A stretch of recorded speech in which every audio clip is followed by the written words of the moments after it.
¿Estás cansado de tener todas tus notas, documentos y proyectos en distintos cuadernos, por ahí, distintos lugares? ¿Quieres tener todo en un solo lugar y personalizado tus necesidades? Bueno, Notion es la solución. Más de 20 millones de personas y equipos usan Notion en todo el mundo. Notion es la herramienta de colaboración intuitiva que te permite soñar, planificar, trabajar y construir de la manera que tú desees.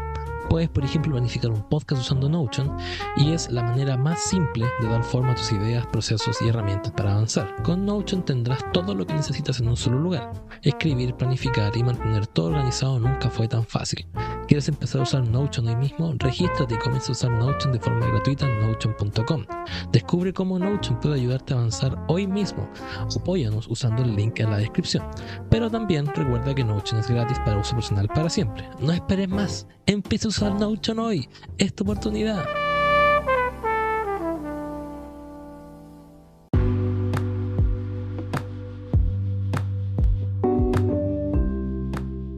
Bienvenidos a un nuevo capítulo de Inversionista Millennial. Mi nombre es César Núñez y me encuentro, como siempre, con mi amigo personal, el señor Héctor Herrera. Señor Héctor, ¿cómo se encuentra? ¿Cómo estás, César? Una semana más aquí trayendo las noticias del mundo, las actualidades. Hoy día nos encontramos ya en un 10 de agosto del año 2023. Yo, cuando partimos el capítulo, hace un par de minutos le decía a César cómo ha avanzado el año. Ya ha avanzado más de la mitad del semestre. Y cuáles también van a ser nuestras proyecciones del final de año. Están pasando hartas cosas entretenidas, ¿no? Sí, hartas cosas que están pasando, hartas fichas se mueven en varias partes del mundo. Y partamos por lo que siempre, en el fondo, por donde casi siempre partimos, que es Chile. A ver, la economía chilena, para ponernos al día, hay varios datos que han salido y hay varias noticias que han pasado.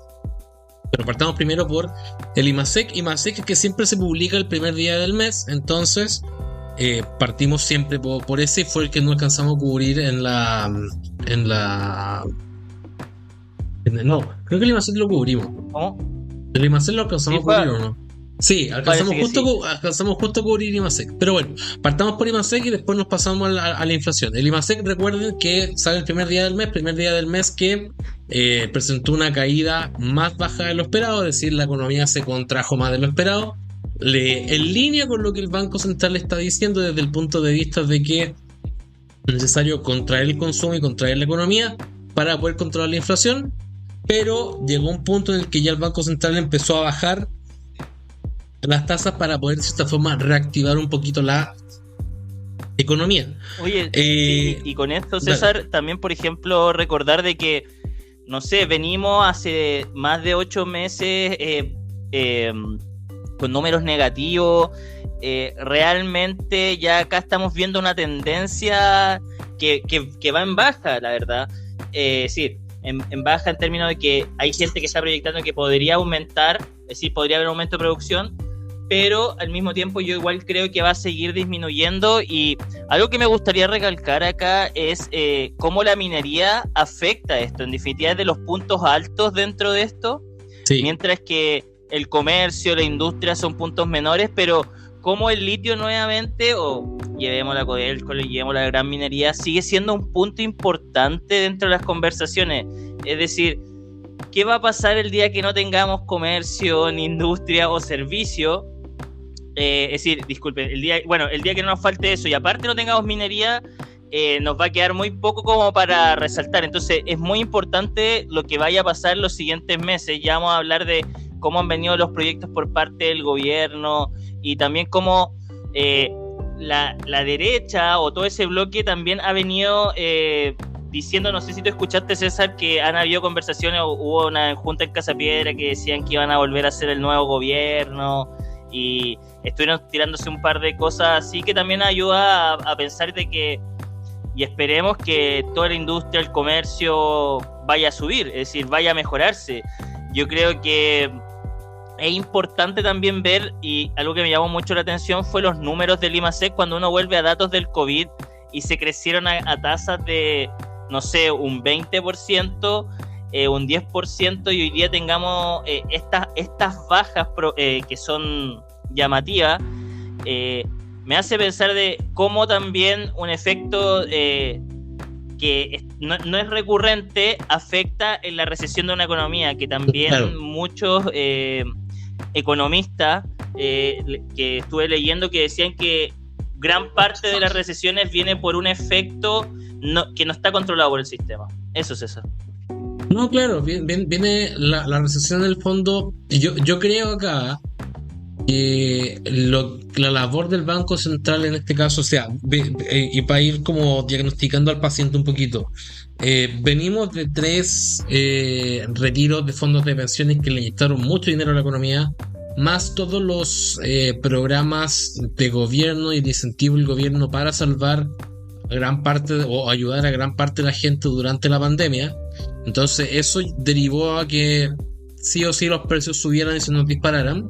Y lo que hizo el Banco Central fue, que lo hemos comentado, subir la tasa, mantenerla arriba y prácticamente forzar la recesión. En el fondo, el 2021 Chile fue uno de los países que más creció porque financiamos consumo con los fondos de pensiones. Entonces, si nos comparamos 2021 con 2022, claramente iba a ser un año peor. Y si comparamos 2021, 2022 con 2023, sigue siendo peor. En el fondo estamos viendo la resaca de todo esto. Y esta resaca en el fondo todavía nos tiene mirando de reojo todo lo que está pasando con la inflación. Ayer salió el dato de inflación el 8 salió el dato de inflación en Chile el día durante la mañana, y la inflación en el fondo sube por sobre lo esperado. Que se esperaba un 0,3 y salió un 0,4, y en el fondo y las principales alzas son alzas que son estacionales, son servicios de transporte, los alimentos que en el fondo suben por los cambios de estaciones. Entonces como que en mi cabeza yo recuerdo cuando trabajaba en tesorería y en mesas de dinero que 0,4 es como un mes normal para un mes de inflación. Si es un poquito más alto de lo esperado y es por poco, yo no me alarmaría tanto. Lo que sí estuve dándome vuelta y leyendo distintas opiniones, y la gran preocupación que existe ahora es qué es lo que va a pasar con los próximos meses. Quiero pensar que no hemos visto el efecto de la baja de tasa en el IPC todavía, y tampoco y también hay que hablar de lo que está pasando con el dólar que está subiendo, el petróleo que también está subiendo. Y es probable que en el fondo la inflación, la batalla contra la inflación se nos complica. O sea, el Banco Central lleva diciendo que si bien la inflación se está controlando un poco, ya estamos en niveles relativamente normales, creo que estamos en 6,5 de inflación en los últimos 12 meses. Seguimos en el fondo mirando al retrovisor qué es lo que está pasando con la inflación y qué es lo que está pasando por fuera. O sea, todavía no podemos superar lo que está pasando con el tema inflacionario, y yo creo que ahora le creo al Banco Central. Para mí no era tan claro que nos faltase tanto para poder controlar la inflación, pero cómo se está dando el efecto ahora, y lo que hemos ido viendo durante la semana, ahora le creo al Banco Central de que en el fondo la batalla no está ganada, y es más, siento que va a ser más difícil de aquí en adelante porque hay más variables y hay más cosas que están pasando en el mundo. No sé cómo lo ves tú, Héctor, lo que nos dejó el IPC y la inflación. No, sí, de todas maneras, mira, a mí el número me llama la atención. Yo creo que hay este registro de 0,4, como tú dices, nos llama a pensar de que puede ser que esta batalla con la inflación no se haya acabado por temas estructurales, pero quiero llamar acá la atención de todo lo que ha subido el valor de las cosas, y ese era el punto que quería recalcar en mi comentario. Los chilenos y en general en el mundo, los alimentos han subido, las bebidas alcohólicas también, sobre todo en Chile, es algo de lo que más ha subido, un 12,5%, los alimentos un 11%, el vestuario un 6%, y esto habla en general de cómo está compuesta la canasta de los chilenos, la salud un 7%, la educación no ha subido en todos lados, y yo creo que era el momento de hacerlo un poco más competitiva. Los restaurantes un 10% y los otros bienes y servicios 9%. Estuve leyendo a otro economista, y algo que me llamó mucho la atención es que quizás, como se ve y acabamos de hablar, la producción va a ir, el IMASEC va a ir cayendo, este índice, es porque va a haber menos servicios, van a haber menos consumo. Y en lo que nos va a afectar esto durante los próximos periodos es que se va a seguir bajando la inflación, pero nadie está hablando que eso venga con una baja de precios. Entonces, cuando nos ponemos a discutir eso, quizás estructuralmente igual va a tener que seguir aumentando el crédito para que se mantenga esta condición. El otro día también en la tele decían cuánto es un buen sueldo, 1 millón de pesos. Entonces quizás nosotros tenemos créditos de 2 millones de pesos. Entonces en la medida que no seamos posibles generar más productividad, no vamos a salir de ese loop. En la medida que sigamos consumiendo igual. Eso es eso. Entonces no vengamos esperando bajas de precio, porque al contrario hemos tenido subidas de precio. Va a costar más bajar, entonces quizás vamos a ver mayor desigualdad. Entonces va a depender de nosotros y la productividad que venga en el futuro. Los números que vengan ahora, y lo vamos a discutir después. Los analistas, sobre todo en Estados Unidos, ven un bull run y puras cosas positivas. Oye, yo ahí lo que quiero complementar para que cerremos el tema de la inflación. Yo estoy de acuerdo contigo desde el punto de vista de que, a ver, mucho se habla de la batalla con la inflación, pero lo que nosotros estamos viendo ahora no es una disminución de precios desde el punto de vista general. O sea, seguimos con los precios prácticamente iguales. La única gran diferencia que nosotros estamos viendo ahora es que los precios se están estabilizando. En el fondo los precios siguen subiendo. El tema es que no están subiendo tanto como en su momento se esperó o en su momento se vio. Entonces yo creo que esta estabilización de precios va a hacer que al final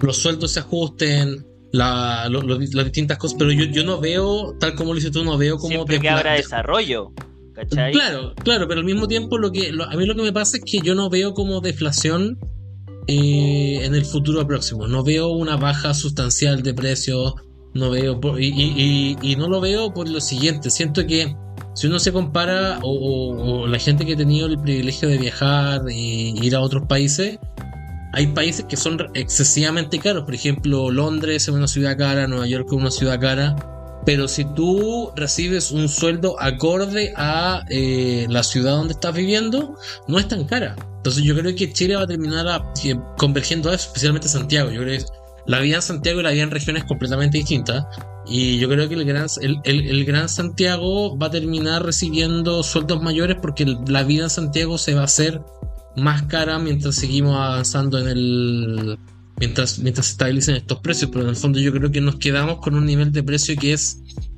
alto, heredado por el sobreconsumo que vivimos en su momento. Y pensar que solamente nuestra riqueza de repente se basa en el patrimonio que podemos tener en un par, lo que mayor la gente tiene, como bienes raíces y tu trabajo, ¿cachai? Y de ahí nada más. Oye, César, ahora hablemos de lo que nuestro presidente ha hecho estos últimos días. Exacto, que me parece bastante entretenido. Hablando de gasto y de heredable y todo eso, el gobierno presentó el pacto fiscal presentado por el ministro de Hacienda, el señor Mario Marcel, y anunció que no insistirá en la reforma tributaria por el momento. El proyecto comprende 6 ejes y busca recaudar $8.000 millones, equivalentes a 2,7% del Producto Interno Bruto. Adicionalmente se anunció un comité de expertos que va a ayudar a medir el impacto de este gasto fiscal, como un comité de expertos que va a ser transversal, dentro de los que se incluyen en este comité de expertos José de Gregorio, ex presidente del Banco Central, e Ignacio Briones, ex precandidato presidencial por parte de Evópoli. Dentro de los 6 ejes principalmente incluyen todo lo que sería un nuevo sistema tributario moderno, un gasto a favor de todos los chilenos, fortalecimiento de la administración tributaria y la reforma al impuesto a la renta para poder evitar la elusión, impulsar el crecimiento económico a través de inversión, productividad y formalización de la economía, formalización desde el punto de vista de el trabajo, y avanzar en reformas que fortalezcan la transparencia, muy en boga estos días, eficiencia también muy en boga estos días, de la eficiencia de los recursos y la calidad de la entrega de servicios, y crear un seguimiento, monitoreo y evaluación de los compromisos que se asuman. Suena bonito en el papel, pero el gobierno en el fondo, capital político, por cosas que no vamos a comentar en este podcast porque no son atingentes, le queda poco. Yo creo que el hecho de que sea transversal este comité, y si nos vamos directamente a la economía, en el fondo es generar más gasto y probablemente una fuente de inflación adicional. No sé cómo ves tú el pacto del gobierno. César, tú lo dijiste todo, dijiste todos los datos, pero esto vuelve a ser, y analizado por muchos analistas chilenos también, una derrota del gobierno, donde después de una reforma previsional y luego de una reforma tributaria que no fue aceptada en la Cámara de Diputados por 2 votos, llegan a este nuevo pacto donde hay 6 ejes, y yo creo que también la preocupación debería recaer en los 250.000 pesos mensuales de la PGU, que todavía no se sabe de dónde se van a sacar. Y bueno, y estas reformas que van a venir a limpiar o hacer más compliance del sistema y a ver los sueldos, que ahí es donde aparecían los comentarios o las noticias esta semana de cuánto era un sueldo bueno en Chile, y decían que era entre los 800 y los 1.000 pesos en la calle. Entonces es importante darse cuenta de esto. Yo creo que es increíble, porque dije, ya mira, este es un pacto fiscal, el presidente apareció en un CITETO, yo dije, esto es igual que todos los chilenos, pero para que nos quede claro, como esto es una promulgación de ley, porque después vamos a hablar que Boric promulgó una ley, pero esto no es nada más que decir que hay un pacto fiscal y que esto se tiene que corroborar, y dijeron que los plazos son entre 1 año para definir una reforma y medio año más para ver la otra. Hay que también estar claro del momento que está viviendo el gobierno. Estamos pidiendo 2.7 del PIB, 8 billion. En los puntos que está viviendo el gobierno hay muchos analistas políticos chilenos que dicen que Boric tiene que hacer un tercer gobierno después de la corrupción, y que hoy día tampoco ninguna de estas elecciones va a pasar. Dentro de mi brainstorming personal también me di cuenta que le está retrasando este tipo de grandes propuestas, porque el Congreso también no tiene capital político. No tiene capital político. Entonces igual es bueno que esté retrasando, en la medida de que todo se le está lo puede estar tirando, le quedan 2 años de gobierno, ¿ya? Y recordar que lo que mayor nos da y lo muestran los datos es la minería. Entonces después vamos a hablar de lo mismo que ahora, o si queréis también puedo hablarlo, César, también, que hizo una promulgación de ley, que es la ley del royalty minero, donde en definitiva le dio 225 millones de dólares a 32 comunas mineras, más un par de fondos para que les vaya bien. Yo creo que es bueno, en verdad la pobreza en el norte es grande, y esto es la diferencia entre que digamos, oye, hay un pacto que vamos a votar, y lo otro es decir, oye, promulgué una ley, es decir, no necesito el Congreso, esto está pasado. Entonces me parece bien, solo quería hacer ese punto, y creo que es bueno que haya un pacto, es bueno que se estén conversando las cosas, pero como se están dando, me parece difícil que se vaya a terminar en algo ese pacto fiscal. No, claro, a ver, yo estoy de acuerdo contigo, desde el punto de vista de que siento que cada semana el gobierno pierde como más capital político, y eso es algo que desde el punto de vista de los distintos proyectos que quieren entregar, o los distintas leyes que quieren aprobar, siento que cada vez se le complica más el mapa de ruta, y cada vez tienen que salir con más cosas debajo como con más trucos, y como que cada vez se desdicen más. Y lo que me pasa con el pacto fiscal, la reforma tributaria, también el tema de esta semana se discutió también el tema de la reforma de las pensiones, es que todo lo que esté ligado a temas de platas y de dinero está altamente politizado actualmente en Chile, y todo como la relación que tiene el gobierno con el dinero en sí. Insisto, eso es un tema que en el fondo nosotros no tenemos que comentar en este podcast. Dale.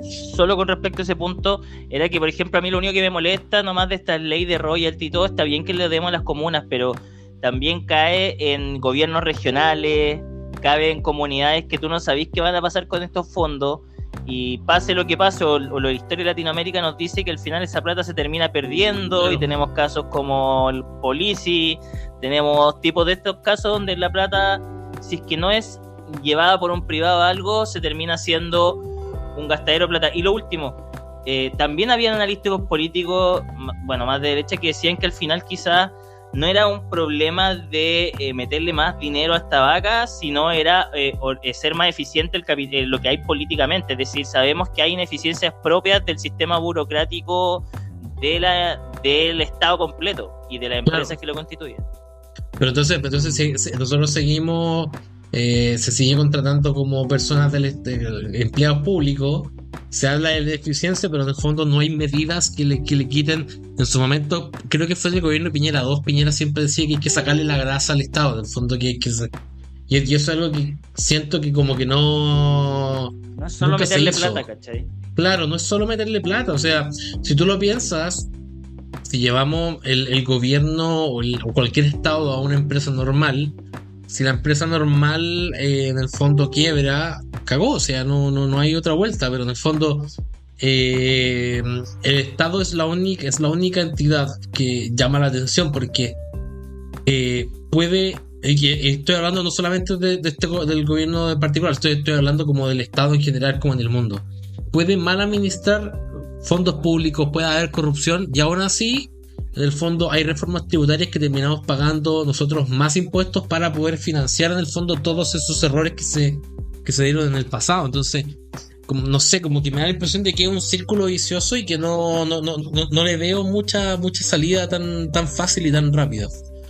Pero bueno, eso es algo que en el fondo no va a depender de nosotros. Yo creo que lo bueno que hizo Marcel es como tratar de transparentar lo que están haciendo con distintos expertos. Y de distintos sectores políticos, de distintas áreas, de distintos... Y en el fondo traer esto y hacerlo como eran los acuerdos bien criticados que hizo, por ejemplo, Lagos en su momento, los acuerdos que hizo en su momento Frey, donde eran todos bien transversales, y ahora son súper criticados porque en el fondo, si bien eran transversales, pero se cocinaban entre cuatro paredes. Pero siento que hay cosas que, especialmente en temas técnicos, que tienen que ser hasta cierto punto no transparentados 100%, y hay que 2 cucharadas a la papa nomás. Pero bueno, eso es algo que no va a depender de nosotros y que vamos a tener que converger a eso. Cerremos Chile y hablemos de lo que está pasando con el dólar.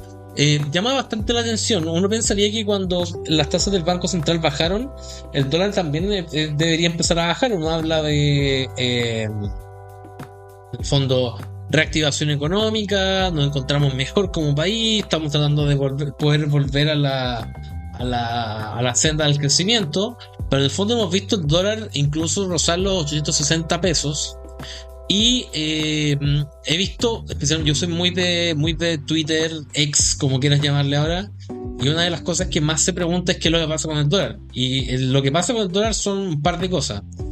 Y acá, si quieres, las comento brevemente, y de ahí, si queréis, hablamos de lo que pasa con el dólar un poquito más adelante y qué efectos puede traer esto.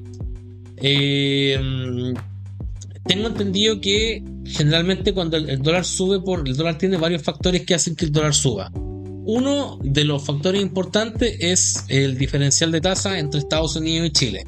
Si en Chile suben las tasas, si en Estados Unidos suben las tasas y en Chile empiezan a bajar, las tasas no se miden en la misma medida. O sea, que acá estén en un 9, en un 10 y allá estén en un 5%, no quiere decir que en el fondo solo seamos un 5% más rentables. No, la rentabilidad del dólar se mide de forma distinta en tasas que la rentabilidad chilena, y ahí está el tipo de cambio metido entre medio, el tipo de cambio forward y todo eso.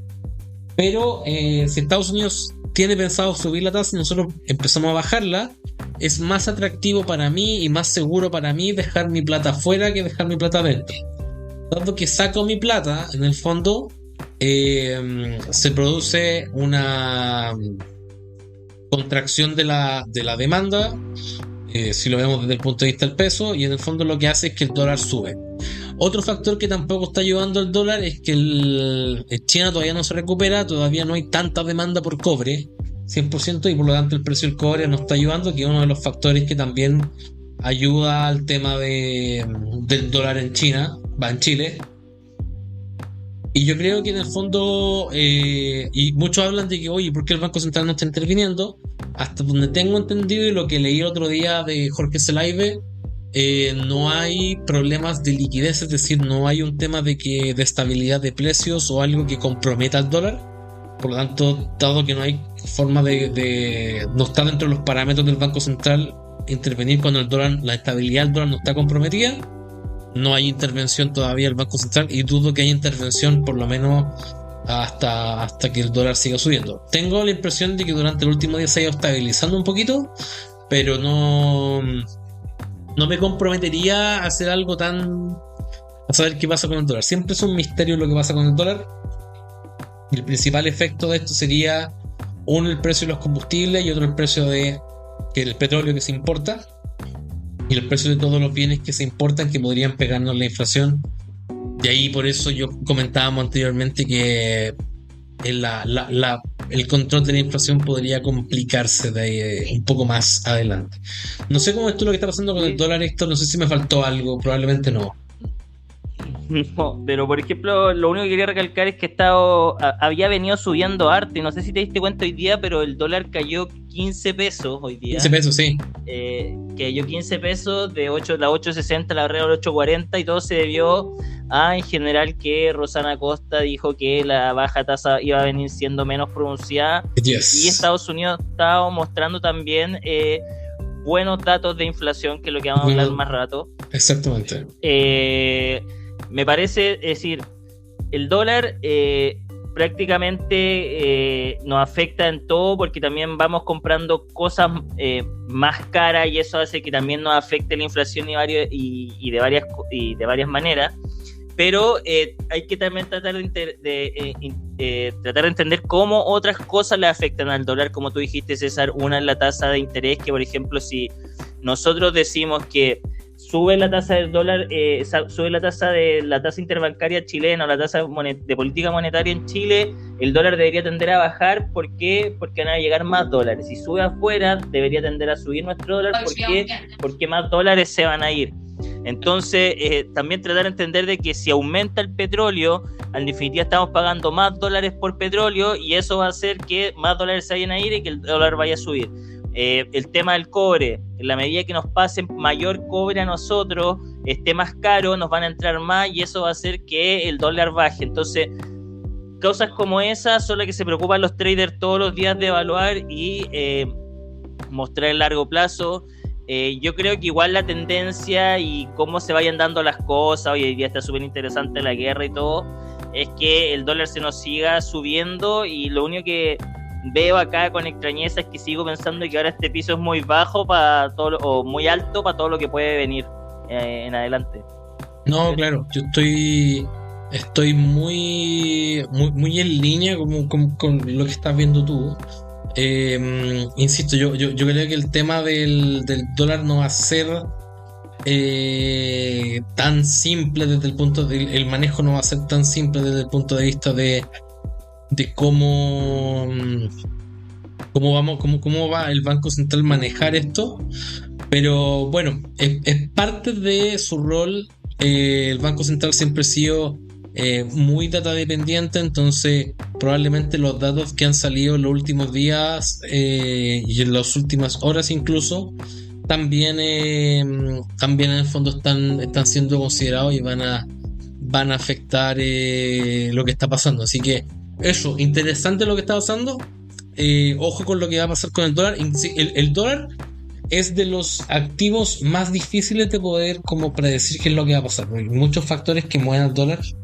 Y el mismo Jorge Zelaibe en su momento nos decía que el dólar siempre tenía como a cortísimo plazo, era muy difícil poder analizarlo, pero a mediano o largo plazo tiene sentido poder verlo y poder ver qué es lo que va a pasar. Pero bueno, hablemos un poquito de lo que está pasando con Estados Unidos. Estados Unidos, que, a ver, han pasado hartas cosas desde hasta la inflación de hoy día y cómo y cómo en el fondo Estados Unidos va armando una narrativa detrás de esto. partamos primero con la noticia que marcó la semana pasada, que tiene que ver con la baja del rating de Estados Unidos.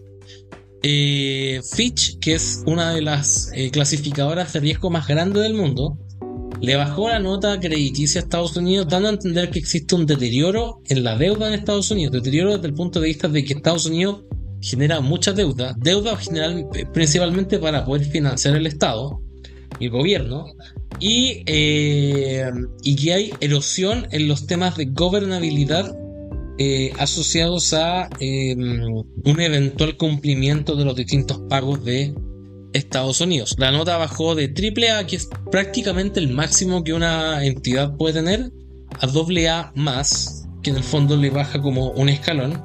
Pero el hecho de que Fitch haya hecho esto, en el fondo da a entender que Estados Unidos tiene un problema de la deuda grande, tiene que solucionar cómo su relación con la deuda. En el fondo, Estados Unidos está endeudado más del 100% de su PIB. O sea, si Estados Unidos se va a quiebra, aparte del colapso mundial que produciría eso, se demoraría más de un año en poder pagar todo lo que debe. Y eso es brutal. O sea, es demasiado lo que Estados Unidos debe. Y es un tema y es una bomba de tiempo que mucha gente en el fondo la ve, y especialmente la gente de las criptomonedas o la gente que invierte en oro, ve que es un riesgo potencial de que Estados Unidos se vaya a la quiebra. En el fondo es algo que eventualmente va a pasar, o ellos creen que va a pasar. Pero a mí me llama mucho la atención que en el fondo salga Janet Yellen después de eso diciendo que la nota es injusta con la situación actual de Estados Unidos, cuando en junio prácticamente, a horas de que se cumpliese el plazo, terminaron llegando a un acuerdo para poder aumentar el techo de la deuda. Entonces, no sé, como que me parece demasiado ingenuo lo que está haciendo el gobierno de Estados Unidos. Más que la Reserva Federal, yo creo que es un tema más de gobierno, más de la Reserva Federal. No sé cómo lo ves tú, Héctor. No, sí, es bastante interesante esta baja, que había, entiendo, sido una de las mayores bajas desde el año 2021, o bueno, tengo que recordar el dato, pero me llama bastante la atención que los economistas están en contra de esta baja y dicen que a Estados Unidos le va a ir mejor, y que no ven en esta caída de valoración del crédito no seguir apostando por Estados Unidos. He visto harto economistas que dicen que esto se puede traducir también en un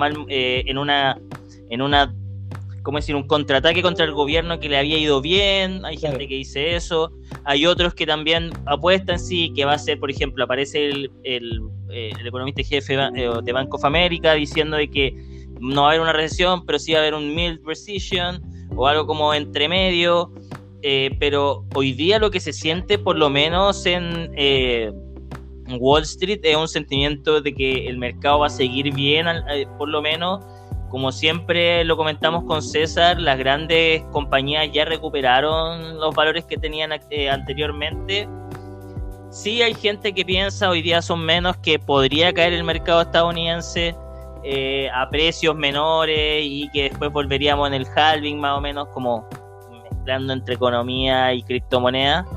Pero lo que se siente es que las acciones deberían seguir cayendo, a lo menos también, y por lo menos, que es lo bueno, las tecnológicas, después vamos a hablar, han salido con números, bueno, por lo menos voy a hablar de Amazon con números positivos, y esperar de que sigan siendo un driver para el mercado, porque dicen que nos queda igual una subida más de tasa este año, pero que el próximo año nadie sabe cómo va a venir la recesión. César.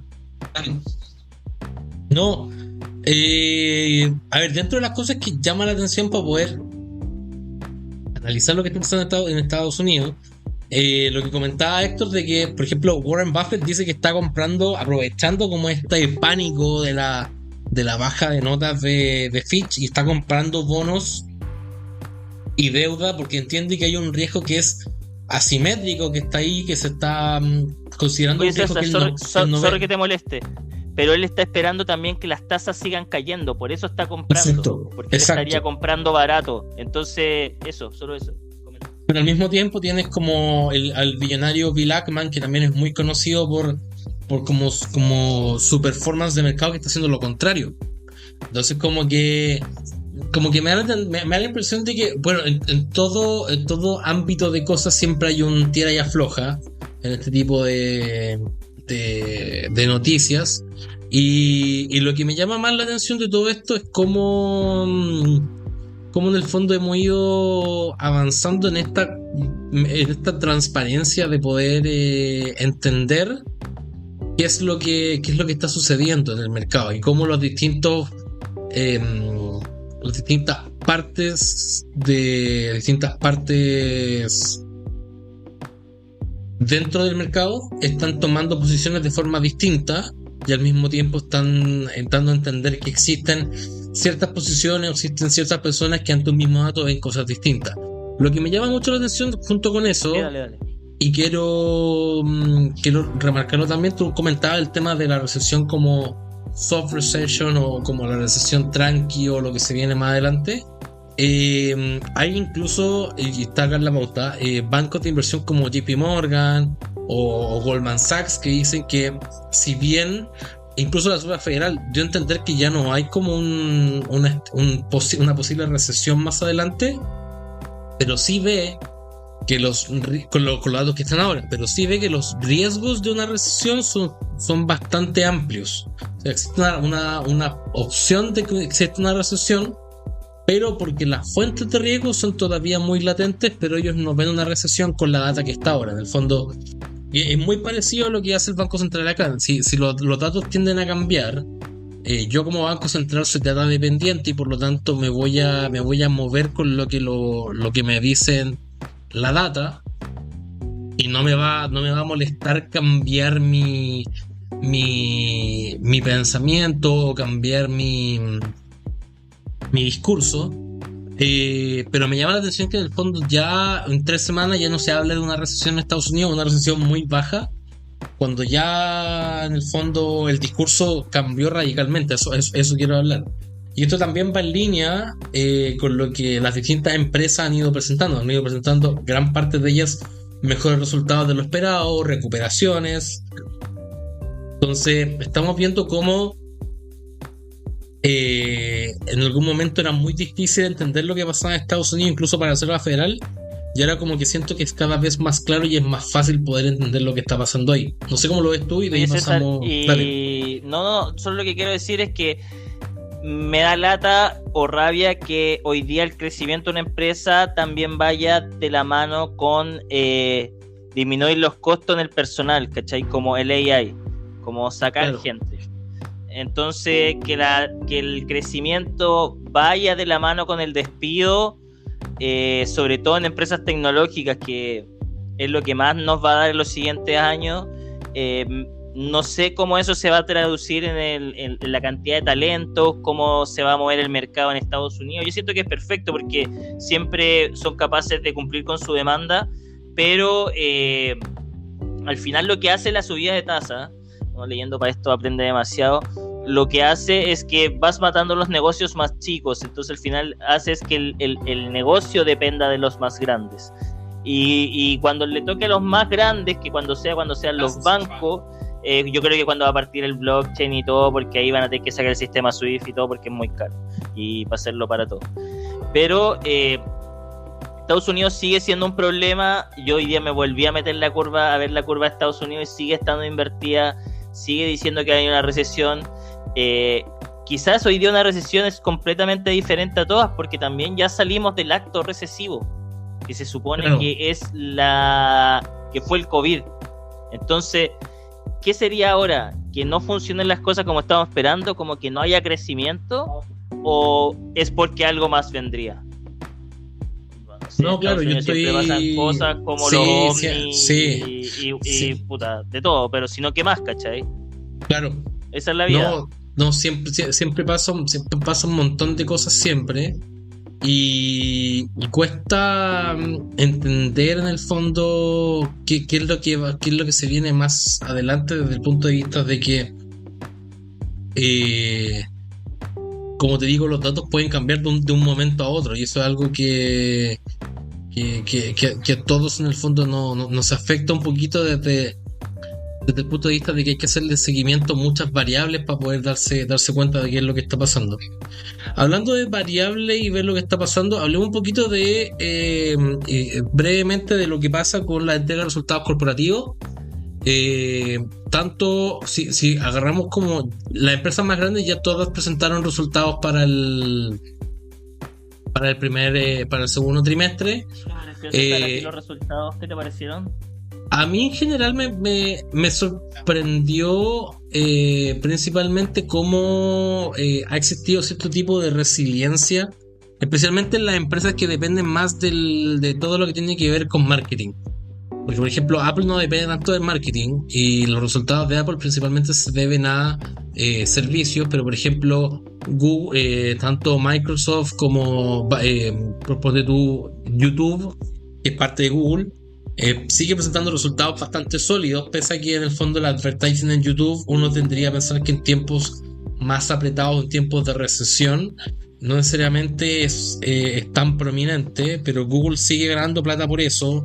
Me llama mucho la atención que todavía la inteligencia artificial no es algo como tangible desde el punto de vista de dinero, pero es tangible los servicios que las distintas empresas entregan, especialmente los servicios como de cloud computing, ya sea Google Cloud, Microsoft Azure, Pilot, AWS, claro, pero por ejemplo Copilot, que es la parte que es integrar ChatGPT a la suite de Microsoft, todavía no le veo resultados tangibles. A eso me refiero. Entonces como que me da la impresión de que todas estas empresas siempre piensan un año en anticipación. ¿Estaremos en el boom? ¿Estaremos en la burbuja del AI? ¿O esta weá? Bueno, eso es una de las cosas que se estaban comentando. Es una muy buena pregunta. Es una de las cosas que se estaban comentando. Y si tú ves, por ejemplo, los resultados de los semiconductores, ya sea Nvidia, AMD, Intel, ellos dan a entender que en el fondo no se necesita tanta potencia para la inteligencia artificial, y que como que el super boom o el super hype o lo que existía como que ya va un poquito más, como que ya hay un poco más de calma. No quiero decir en decadencia, pero hay un poco más de calma, lo que en su momento fue cuando salió ChatGPT y todos explotamos y todos nos metimos a hacerle preguntas estúpidas a ChatGPT. Entonces como que ya no veo. Lo que sí me llama la atención en general de toda la empresa es cómo tanto los despidos como las políticas de austeridad han sido transversales. O sea, especialmente en Amazon, que Amazon en su momento era estúpido, generaba 90 billones de dólares en ingresos, pero sus costos eran como 91 billones de dólares. Entonces, una empresa que vive de los descuentos y tiene muy optimizado todo lo que tiene que ver con su servicio de entrega, y al final eso, uno piensa en Amazon y uno piensa, no sé, en el Alexa, o no piensa uno piensa en AWS, uno piensa más en la empresa que te entrega resultados, o que te entrega como paquetes. Me llama la atención que Apple no haya sido capaz en su momento de optimizar esto, pero bueno, eso es, me llama la atención principalmente eso. Pero la gran empresa generalmente le fue bien, y lo que comentábamos, existe una sensación de recuperación general. No sé cómo lo ves tú, no sé si tú tienes alguna opinión al respecto. Muy corto, siento que hay una sensación general de recuperación, de que todo va a estar bien, que nos vaya bien con el halving del próximo año, ganemos plata. Siento que no veo a Estados Unidos cayendo, pero tampoco veo como grandes cosas productivas. Sí sabemos que el próximo año Tesla debería empezar a salir con, no sé, cosas nuevas de Neuralink. Quizá llegamos de nuevo a Marte. Los robots, quizás vamos a entrar en una nueva era. Estoy tratando de pensar de formas como la compañía o la empresa o el país número uno del mundo está tratando de llegar a generar innovación. Es que es increíble pensar. Yo cuando me pongo a pensar, no sé, en la calle, digo, oye, toda esta gente da un trabajo, genera un ingreso, y hacer algo diferente y que esté cambiando el mundo, no son muchas las compañías que lo están haciendo. Entonces, y eso es lo que genera valor, ¿cachai? Entonces, yo de repente miro Europa y puta, sí, Europa tiene plata y todo, pero como que ahí te das cuenta que los pesos fuertes son como Inglaterra, porque realmente tiene un muy buen sistema educativo, Alemania, porque son muy buenos ingenieros. Los japoneses, los coreanos. Japoneses, pero te quedáis, ¿cachai? Y después decís, estos buenos en verdad, y hasta los españoles, generan investigación, ¿cachai? Onda, hacen investigación de... Oye, ¿por qué esta bala es mejor que esta otra? Oye, ¿cómo generar un tanque a propulsión nuclear? ¿Cachai? Cosas como que están generando un mercado, o no sé, ¿tú cachai que, no me acuerdo cómo se llama, una de las empresas más grandes del London Stock Exchange es AstraZeneca, pues, weón? Sí, po. ¿Cachai? Y yo quedo loco porque realmente tú dices, es una empresa que está generando, a través del research, está generando continuamente desarrollo, y eso es lo que mantiene la bolsa de Londres. Entonces, pensarlo en ese nivel es como que están generando desarrollo. Yo siento que Chile, lo que está haciendo hoy día José Gregorio, que me gusta mucho, es que está haciendo que la universidad vuelva a ser una casa de pensadores y que todos estemos orgullosos de ir, porque es donde la gente está entregando cosas diferentes que hacer. Yo no siento que nosotros estemos haciendo cosas diferentes. Siento que la gente de Chile trae pero realmente en el desarrollo evolutivo y generar algo nuevo es lo que podemos encontrar en Estados Unidos, y lo que está haciendo Apple con la realidad virtual, y lo que hace una guerra también, y bueno, también hoy día no vamos a tener periodo internacional, pero Níger, weón, Francia se quiere agarrar con Níger y ECOWAS, y todos se quieren agarrar. Y yo estaba hablando con otras personas que decíamos que igual es un muy buen lugar para tirar una bomba atómica, porque no mata a nadie, ¿cachai? En África. Pero por Dios. ¿Cachai? Porque tú decís, te van a funar por esto, te van a funar por esto. Me van a funar. Pero decían, bueno, imagínate si la tiran en Europa, queda la cagada, ¿cachai? Pero que queda mucho la cagada. Pero ¿qué pasa si te agarras en África? Puta, para el mundo, como que no es tan, ya no quiero decirlo así, ¿cachai? Pero es más cuático si se mete en otra parte del mundo. Y Sudamérica, ¿para qué? Si al final no tiene sentido. Eso, César.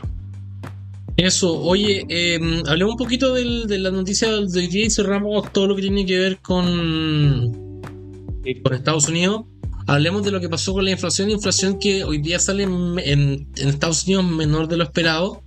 Y ese menor de lo esperado en el fondo da a entender que existe esta sensación de que la inflación en Estados Unidos se está controlando. La inflación converge un 3,2%, 3,5%, 3,5, 3,2 por ahí, en los últimos 12 meses, que es bajo. La meta de la Reserva Federal es 2% al año. Y Powell en el fondo sale diciendo que falta todavía, al igual que acá, mucho para poder converger al 2%, pero parece que los números de Estados Unidos están dando. Estamos viendo también una pequeña contracción de la economía. Los bancos están bastante más en términos de estrés financiero de lo que habíamos visto. Entonces yo siento que estamos convergiendo en general a lo que queríamos en un momento, que es manejar la inflación y tener en el fondo todo esto controlado. Hablemos. Oye, sí. Dale. No, solamente para cerrar temas de inflación, quiero volver a recordar de que se esté bajando la inflación no significa que van a bajar los precios. Es un punto súper importante, que eso es lo que nos va a costar mantener y eso es lo que va a hacer la producción. Creo que también que esté bajando la inflación no significa que se vayan a moderar la mayor contratación o vaya a mejorar el empleo, que creo que también es una de nuestras preocupaciones, porque está bien, en Estados Unidos un 3, nosotros estamos en una banda ya, ponle entre el 8 y el 10, y es complejo. Y también recordar de que, bueno, esto sí en el caso de Estados Unidos, que si nosotros pensamos que a Estados Unidos le va a ir bien, hoy día lo que hay que hacer es tratar de cerrar esas altas tasas y tomar productos de las tasas altas. No sé, cerrar un depósito a plazo a un año, 2 años, cerrar, porque lo que se va a venir es que va a venir una baja.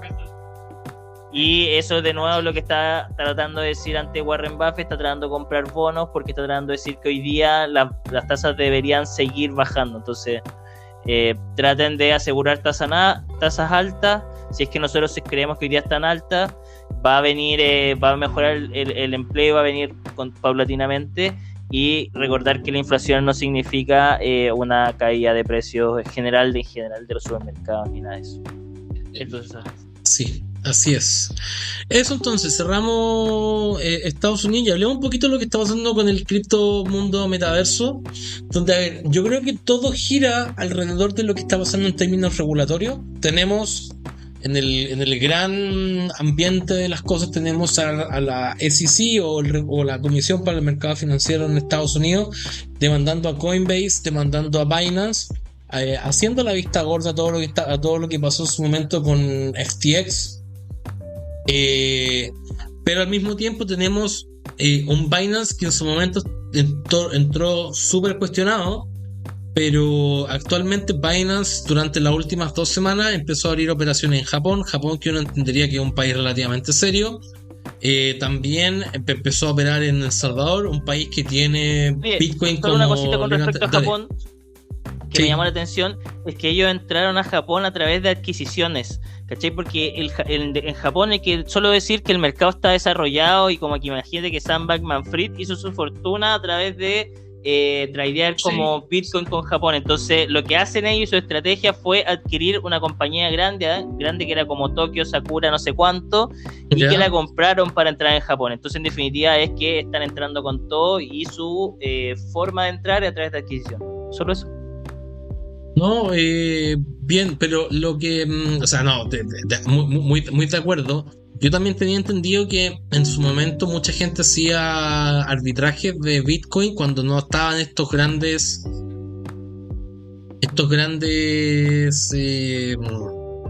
super exchanges en el mundo, sus Binance, sus Coinbase, etcétera.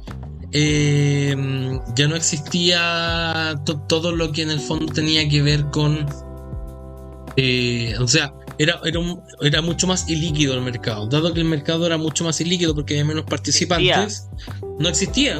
Entonces, no, pero existía, por ejemplo. No, existía más, por ejemplo, existía, pero era mucho más difícil. Entonces los japoneses siempre tenían como esta forma de poder hacerlo, y mucha gente hacía arbitraje con los japoneses, y en el fondo era muy fácil hacer esto con el mercado japonés especialmente. Pero en el fondo me llama la atención que en el fondo que Binance entre en Japón, que entre en El Salvador, que es un país que tiene a Bitcoin como legal tender. Moneda legal. Sí. Y por ejemplo pasó que empresas están saliendo o dejando de operar en Estados Unidos. Por ejemplo, Revolut, que es una fintech, que es una de las fintech más grandes de Europa para medios de pago, que yo lo usé en su momento, y tenía servicios de criptomonedas, sale de Estados Unidos principalmente diciendo que la regulación de Estados Unidos es como no clara, es ambigua, y yo creo que en el fondo lo que hace es hacer que Estados Unidos se muestre como un país desfavorable para hacer negocios con este super cripto, super metaverso que se está armando. Entonces, y al mismo tiempo las cosas que se dicen por otro lado son como contradictorias. Lo que se hace en Estados Unidos es contradictorio con lo que la gente lee desde afuera. Entonces, por eso te digo que como que me confunde un poco lo que sucede en Estados Unidos, pero bien por Binance y bien por los distintos exchanges que están tratando de, en el fondo, poner su pie por sobre el regulador, que uno ahí puede ser un poco más o menos romántico, pero se entiende que en el fondo hay una caracterización, hay una obsesión con ciertas entidades, y hay una vista gorda o hay un tema político detrás de cosas que no deberían ser. Por ejemplo, hablemos de la semana que ha tenido Coinbase en Estados Unidos. Coinbase, que es el exchange más grande de Estados Unidos, demandado también por la SEC, que presentó ante un tribunal una moción para poder anular la demanda que está actualmente el regulador poniéndole, diciendo que las acciones que se están haciendo en contra de ellos son deliberadas y que no hay ninguna forma de poder avalar lo que se está haciendo por parte del regulador. Y al mismo tiempo el mismo Coinbase durante esta semana empieza, al igual que Binance, a operar dentro de su red, dentro de su nueva red, que sería distinto, por ejemplo, a la red de Bitcoin, la red de Ethereum, crea su propio token y en el fondo empieza a hacer todo lo que la SEC en su momento no quería que hiciese, y Coinbase en el fondo pasa a la ofensiva. Y eso es lo que a mí me llama bastante la atención, cómo existe esta forma de poder retar al regulador, que acá en Chile me da la impresión de que somos más sumisos. No sé cómo lo ves tú. No, igual yo creo que en verdad no tengo mucho comentario. Lo único que te quiero decir que es bueno que se estén dando esta ida y vuelta entre la SEC y Coinbase. Vamos a hablar lo mismo que en XRP. Gary Gensler nuevamente siempre sale que lo quieren cambiar, que lo van a sacar, que se está haciendo el loco. Yo creo que, y lo que vamos a seguir conversando, Estados Unidos es toda una historieta, porque al final BlackRock, que es el mayor, el que controla Estados Unidos, y detrás están nuestros amigos que son los judíos, realmente van a sacar ese ETF y dicen que el problema no es cuándo, sino es que es decir, el problema es el cuándo, pero que va a ir. Entonces, que va final, a ir, sí. ¿Qué va a pasar con eso? Lo único que ahora ahora todos nos estamos cuestionando cuando las empresas están yendo mal, pero si es que vuelven a subir, ¿qué va a seguir pasando? Yo creo que igual BlackRock lo está haciendo, y después lo vamos a conversar, lo está haciendo porque quizás va a venir un punto malo o un punto bueno, pero lo está haciendo antes de un nuevo bull run. El que dijo, piensa que BlackRock son 10 trillones de dólares en activos bajo... Son 10 Bitcoin. 10 Bitcoin en su peak. O sea, es demasiado dinero el que BlackRock tiene, y demasiada espalda en términos de confianza, de validación, donde la confianza es muy importante en los mercados en general. Entonces lo que comentabas tú en el fondo es que el BlackRock en el fondo entiende que esto va a pasar en algún momento. El resto de los participantes de estos ETFs que son de Bitcoin también creen que va a pasar, dado que BlackRock está detrás ahora. En el fondo el hermano grande empezó a dar la misma pelea que ellos. Y la Fed en el fondo durante la semana también anunció que va a empezar a monitorear todo lo que está pasando alrededor de la Bitcoin y alrededor de las actividades relacionadas al criptomundo, o sea, dándole un poquito de validez a lo que está pasando detrás. Y esto en el fondo sigue señalizando de forma inequívoca que probablemente un ETF de Bitcoin en el fondo se va a venir, y como dices tú, no es si va a pasar, sino el cuándo. Yo creo que esa es la pregunta que nos hacemos. Pero al mismo tiempo tienes por otro lado a la Fed haciendo esto, BlackRock haciendo esto otro, y tienes a la SEC, que es lo que tú me comentabas que está pasando con XRP, que es esta moneda Ripple, que hace un par de semanas atrás ganó este juicio, diciendo que en el fondo ellos no deberían estar registrados para tener como regulación por parte de la SEC. Pero ahora la SEC dice, ¿sabes qué? Como que no me gustó lo que dijo la jueza, así que lo voy a ver si lo puedo anular para poder seguir demandándote. Entonces como que da la impresión de que la SEC está buscando la pelea, está buscando meterse en la pata de los caballos, está buscando como que a Gary Gensler se le salga la cadena. Entonces siento que cada vez se ve como mucho más nuboso lo que está pasando en Estados Unidos con términos de las cripto, por un lado, pero por el otro me da la impresión de que el plan está bastante claro y que mucha gente sabe lo que va a pasar y lo que tiene que hacer. De acuerdo, César. Eso, nos dimos la vuelta, como siempre, por todas las noticias que teníamos. Héctor, ¿algún mensaje que le quieras dejar al auditor? Nada, mucha energía para este segundo semestre. Hay harta gente entrando a la universidad, nuevos proyectos. Prepárense para los meses que vienen. Los depósitos a plazo ya están dejando de ser atractivos, así que yo creo que todavía le queda un poco atractivo el depósito a plazo. Todavía es sexy, pero hasta que no veamos un break-even donde el depósito a plazo valga menos que la inflación, yo creo que todavía van a seguir siendo sexy. Esperemos. Eso, auditores, que les vaya muy bien. Eso, por mi lado también, insisto, es un momento muy interesante desde el punto de vista de noticias, punto de vista de cosas para hacer, cosas para invertir. Yo creo que informarse, hay muchos canales que están haciendo lo mismo que nosotros, de distintas formas, en distintos formatos, de distinto contenido, pero yo creo que lo interesante de estos tiempos es que la información está y depende de ustedes saber qué hacer con ella, pedir ayuda en su momento y evitar que pasen cosas más, evitar que pasen oportunidades. Yo creo que el momento es ahora. Y eso, los dejamos invitados a que nos sigan en nuestras redes sociales y, como siempre, suscríbanse para poder invertir en su futuro. Chao, chao, que tengan muy buen fin de semana.